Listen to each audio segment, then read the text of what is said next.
YouTube notifications let you know when there are new videos and updates from your favorite channels. To make sure you're getting notifications from your favorite channels, you need to have the correct channel settings, account settings, and device settings. I'll walk you through what that looks like on Android and iOS devices. The first thing is to make sure you're logged into the right account. Then, make sure you're subscribed to a channel by hitting the subscribe button. From here, tap the bell and choose whether or not you want all, personalized, or none. Now it's time to check your account settings. To do this, tap your profile picture, then tap Settings. From here, tap Notifications and make sure Subscriptions is toggled on.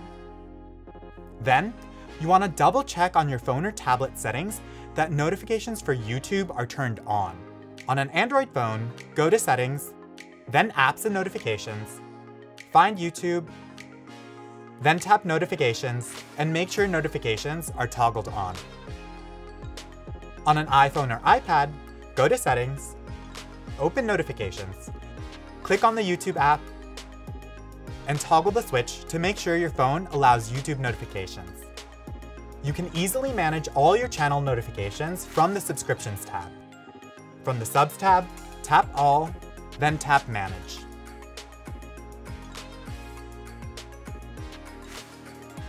To see a list of all notifications, go to the Inbox tab in the YouTube mobile app. To learn more about adjusting the types of notifications you receive, managing your notifications from a computer, and the difference between notifications and the subs feed, please check out the links in this video's description. Bye!